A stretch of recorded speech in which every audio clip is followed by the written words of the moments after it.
to steer your minds. How can in a country like ours or in any democracy, by statutory prescription, Chief Justice of India participates in the selection of the CBI director?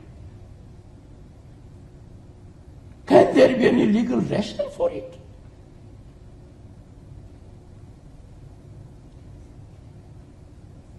I can appreciate that the statutory prescription took shape because executive of the day yielded to a judicial verdict. But time has come to revisit. This surely does not merge with democracy. How can we involve Chief Justice of India with any executive appointment?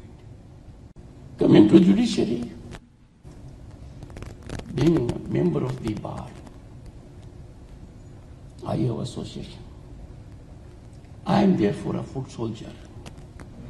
Lawyers are extension of the bench. They work in togetherness with mutual respect, admiration.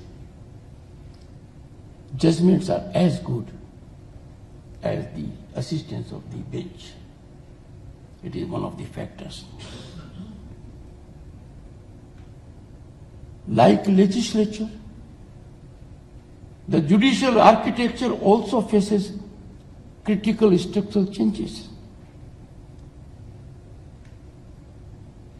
When I became a parliamentary affairs minister in 1990, I went to that room from where Supreme Court operated. For many years it operated from the Parliament building. There were 8 judges. They were not sitting on all days because there was no work. More often than not, all the 8 judges sat together. Gradually we know the situation that is now and rightly reflected by Justice Bose. But I invite to steer your minds on one aspect. When the strength of the Supreme Court was 8 judges, under Article 145(3) there was a stipulation that interpretation of the Constitution will be by a bench of 5 judges or more. Please note, when the strength was 8, it was 5.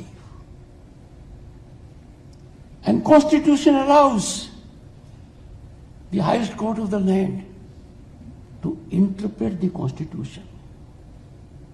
You interpret what is interpretable. In the guise of interpretation, there can be no arrogation of authority.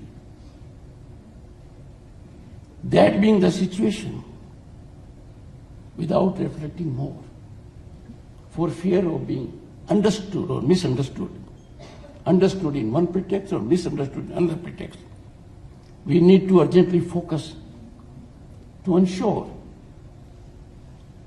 that the essence and spirit which the founding fathers had in mind in under Article 145(3) about interpreting the Constitution must be respected. If I analyze arithmetically, they were very sure interpretation will be by majority of judges, because the strength then was 8. That 5 stands as it is, and the number is more than 4-fold. Sir, the blurring line again between judicial review, which you are aware was evolved in the American Supreme Court long back. It was known as martial era. It's very blurred. Judicial review and judicial overreach. Let me invite attention of all of you. In 1869, Supreme Court of America, that before 1869 had judges varying in number, 6, 8, but the strength was in single digit. 1869 they decided 8 judges. Today there are 8 judges. All the 8 judges sit together with quorum being 6. They have no pendency.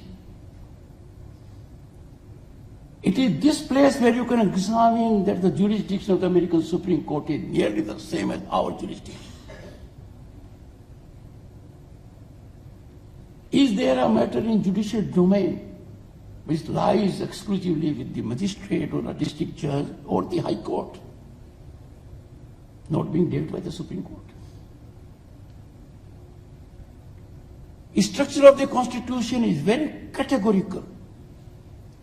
Judicial governance is left to the high courts in their areas.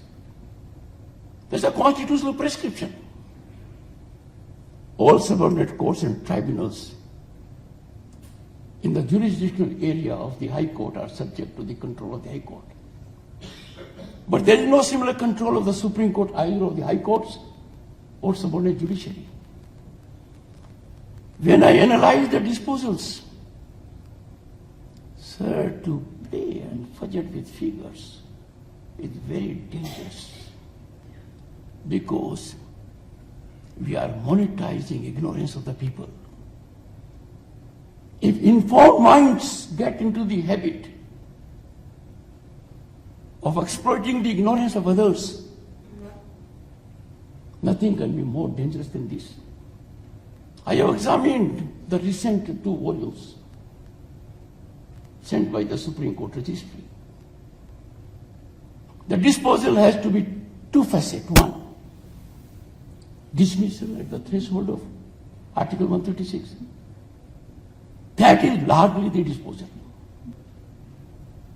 The disposal after leave is granted or otherwise statutory appeals are there is the only real disposal. And how can there be disposal when in a country unknown to the other dispensation in the world, we have a PIL court, we have so much cognizance. Day in and day out, we are appointing committees, SITs, groups. I wouldn't say more, sir, except executive decision making. The autonomy is not autonomy. The autonomy comes with a great sense of accountability. And that accountability is enforceable rigorously and on occasions in a stringent way by several agencies that virtually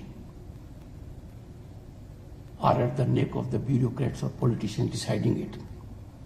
Let us preserve it.